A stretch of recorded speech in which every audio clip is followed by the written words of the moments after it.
Salut, c'est Trado, content de vous retrouver pour la mise à jour de l'analyse technique du CAC 40 avec encore une séance de hausse 1,1%. Le rebond sur cet ensemble, ce cluster de support a fait merveille.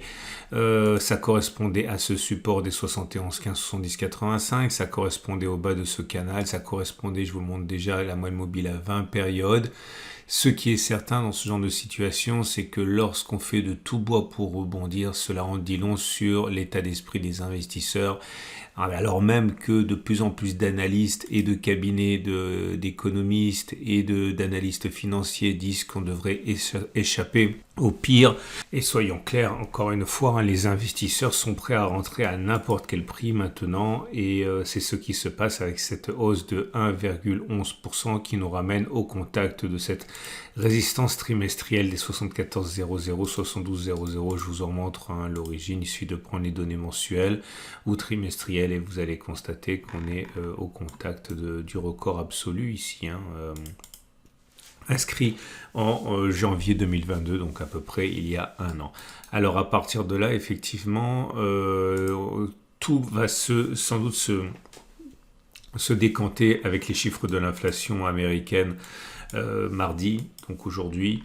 Si les chiffres sont rassurants, eh bien, on risque de faire sauter un verrou. Si les chiffres sont décevants, on est vraiment en position de force pour initier des positions vendeuses. On va voir, mais là, c'est un suspense qui est parfait. Le chandelier japonais du jour est bon, en ce sens qu'il termine quasiment sur les plus hauts et définitivement dans le tiers haussier. C'est confirmé par la bougie Akenashi qui est en amélioration. Alors c'est pas très haussier, loin s'en faut, puisqu'on tient compte de la bougie précédente. Donc une séance qui était morne, vous voyez cette bougie verte, a une mèche haute et une mèche basse, mais c'est pas une bougie baissière, donc ça c'est encourageant. Et au niveau des éléments techniques, on voit que la moyenne mobile à cette période, elle est toujours en soutien, on est au-dessus. Donc la tendance immédiate redevient haussière. La tendance générale donnée par la moyenne mobile à 20 périodes est haussière également, puisqu'on est au-dessus de la M20 qui monte. La tendance de fond donnée par la M50 est haussière. Bref, peu de choses ici pour s'inquiéter. Tout est apparemment bien orienté. Les bandes de Bollinger sont également en situation assez intéressante parce que regardez, il y a une contraction ici et ça commence à s'écarter, la volatilité commence à s'accroître, et lorsque la Bollinger supérieure monte comme ça et que la Bollinger inférieure descend, qu'il y a une augmentation de volatilité, que les cours deviennent un petit peu foufou, c'est généralement les moments où on a des mouvements très violents qui nous permettent de sortir au-dessus de la Bollinger supérieure. Bon, on verra, ça va dépendre essentiellement des chiffres de l'inflation, on l'a dit. Alors, ce dont j'aimerais parler, alors j'ai rien de neuf à vous proposer au niveau des indicateurs techniques, mais c'est pas plus mal parce que je vais vous proposer quelque chose ici, c'est au niveau du SAR. Alors, on n'a pas du tout cassé le SAR par le bas, loin s'en fout, on est toujours en situation haussière, mais je veux faire ça maintenant parce que si jamais demain les chiffres étaient mauvais et que l'on devait casser le SAR par le bas, autrement dit on aurait un signal baissier, et il est intéressant de savoir maintenant déjà si éventuellement en cas de cassure du niveau des 7070 environ, 7000, enfin 7000, ça va monter un petit peu, donc on devrait être à 7090, eh bien, est-ce que ce serait pertinent d'initier une position vendeuse demain? Donc, si quasiment en fin de séance, eh bien, on a réussi à casser le SAR. Encore une fois, j'insiste, là, c'est vraiment pour vous donner un coup d'avance. Je ne sais absolument pas ce qui va se passer demain. Mais en tout cas, voilà ce qu'on va faire. On va tester la stratégie suivante, qui est de regarder trois choses. Si, lorsque l'on casse le SAR à la baisse, comme ça a été le cas, je vais essayer de trouver un exemple qui a bien fonctionné. Voilà, ici c'est parfait. Lorsque l'on casse le SAR à la baisse, comme ça a été le cas ici, les SAR c'est les petits points qui sont soit verts, soit rouges. Donc là le SAR il est haussier et lorsque les cours le touchent, eh bien le SAR devient baissier, c'est les petits points rouges. Et donc on va regarder si on peut gagner de l'argent avec trois stratégies. La première stratégie, c'est regarder si on a clôturé au moins une fois en dessous de la clôture de cassure du SAR. La deuxième, c'est de voir si on a parcouru vers le bas la même distance qui nous sépare au stop de protection, qui est le plus haut du cycle haussier du SAR, et ensuite voir si on a réussi à le faire deux fois. Donc là vous avez 3 pouces verts parce qu'au moment où le SAR a été cassé sur cette bougie, eh bien vous voyez qu'on a clôturé plus bas que la clôture du jour de cassure du SAR, on est même allé beaucoup plus bas.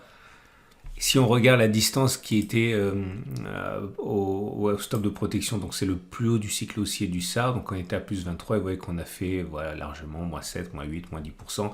Donc on a fait au moins une fois, voire deux fois la distance au plus hein, du stop de protection qui est au-dessus du point culminant ici. Donc c'est pour ça qu'il y a 3 pouces verts. Et là, vous avez par exemple 2 pouces verts et 1 pouce rouge, parce que lorsque le signal a été donné ici, vous voyez que oui, il est vrai que l'on a clôturé plus bas que 6084. Si on regarde la distance qui a été parcourue par rapport au stop de protection, un stop de protection à sec 22, on a fait au pire 7,39. Donc on a fait une fois la distance au stop de protection, mais pas deux fois la distance au stop de protection. Et parfois ça ne fonctionne pas du tout, comme ici on n'a rien fait de tel. Comme vous pouvez le voir, une fois que le SAR a été cassé sur cette bougie, on a inscrit des plus hauts, des plus hauts et des plus hauts. On n'est jamais clôturé plus bas que la bougie de cassure du SAR. C'est pour ça qu'il y a 3 pouces rouges. Okay, donc je reviens au début et je vous montre ce qui s'est passé les précédentes fois. Donc là, vous avez... en fait, je me suis trompé parce que je n'ai pas tenu compte de celui-là. Ah non, si, j'en ai tenu compte, c'est ici. Donc voilà, triple échec. Je fais défiler. On va tirer les conclusions qui s'imposent un petit peu plus tard. Et je me suis laissé emporté par l'euphorie et l'enthousiasme. Et j'ai backtesté au lieu de faire 30 fois comme d'habitude. J'ai fait 36 fois. Non, pardon, 46 fois. Et voilà les conclusions au bout de 46 occurrences. Alors, est-ce qu'il est légitime? C'est un petit peu long. Voilà, je continue. Voilà, on est à 46. Donc, est-ce qu'il est légitime si on clôture sous le SAR, enfin si on touche le SAR sur la séance de mardi, est-ce qu'il est légitime de penser qu'on aura encore une séance de baisse par la suite avant que d'aller rallier les plus hauts du cycle haussier du SAR qui est ici à 7023? Alors la réponse c'est oui, puisque ça s'est produit ainsi 31 fois et ça a échoué 15 fois. Donc si on regarde les statistiques, ça fait 31 divisé par 46, ça veut dire que dans 67% des cas, eh bien on peut envisager, si on casse le SAR, que l'on aille encore plus bas. Est-ce qu'on peut envisager d'aller au moins chercher la distance au stop de protection mais en dessous? Alors pas vraiment, ça a fonctionné 20 fois, ça a échoué 26 fois, autrement dit avec 1000 € de risque, on aurait gagné 20 fois 1000, 20 000, on aurait perdu 26 fois 1000, 26 000, donc c'est un système qui est perdant sur les 46 dernières occurrences, on aurait perdu 6 000. Par contre, si on vise 2 fois la distance au stop de protection, ça devient gagnant sur les 46 dernières occurrences, puisqu'on aurait gagné 17 fois 2000, 34 000, et on aurait perdu 29 fois 1000, 34 moins 29, ça fait 5000. Donc là, ça redevient gagnant sur les 46 dernières occurrences.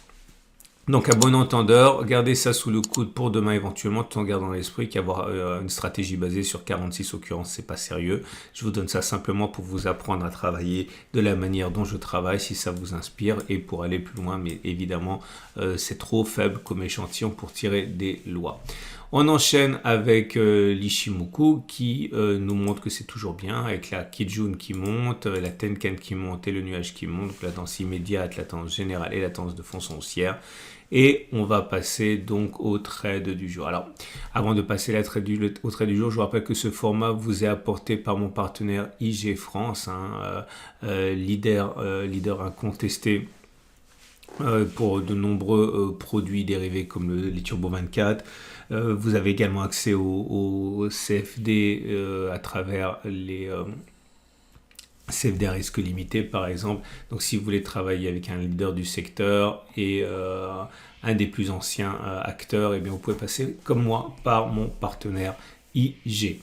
Donc les trades du jour, alors c'est très simple, j'ai envie de dire, si vous êtes haussier, eh bien vous pouvez, que peut-on faire? On peut acheter, bon, c'est un peu tard j'ai envie de dire, mais ça fait un moment que je dis que c'est tard. Le point d'entrée pour ceux qui étaient haussiers, c'était le retour sur les 71, 15, 70, 85, stop de protection, on en a parlé, hein. On avait dit en ce temps, on pouvait mettre un stop de protection ici, ou alors si on était patient, on pouvait arriver là, mettre un stop de protection en dessous, et puis pour les plus patients, attendre un retour sur le support hebdomadaire avec un stop de protection en dessous, et pareil sur une reprise de la hausse. Maintenant on est un petit peu loin, j'ai envie de dire, hein, pour faire ça, puisque on est loin maintenant du support hebdomadaire, mais s'il devait y avoir une attaque baissière, eh bien, on peut essayer de reproduire le trade, soit en intervenant sur les 71,15, soit en intervenant sur les 69,54, sur 9,45 avec un stop de protection en dessous.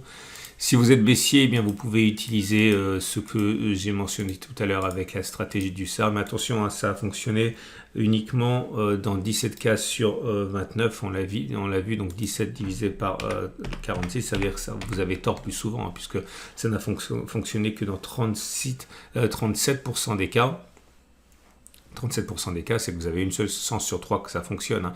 Mais c'est vrai que c'est rentable au regard des 46 dernières occurrences parce que vous gagnez 2 fois plus quand vous gagnez que vous ne perdez quand vous avez tort. Mais c'est possible. Quant à moi, vous le savez, j'avais dit hein, que je rentrerai à l'ouverture des marchés sur la stratégie du Trix. Je suis rentré donc ici à 71,47. J'avais dit que je mettrais un stop de protection. Si vous vous souvenez plus ou si vous n'avez pas vu la vidéo, regardez la vidéo de dimanche, j'en parle. Stop de protection à 3%. Ok, et objectif au moins de 3%. Donc pour l'instant, c'est un trade qui est perdant, évidemment. Mais l'objectif, hein, c'est d'espérer hein, que l'on aille chercher cette zone orange et voire pire. Voilà, je vous souhaite une excellente journée. Et je vous dis à demain pour la mise à jour.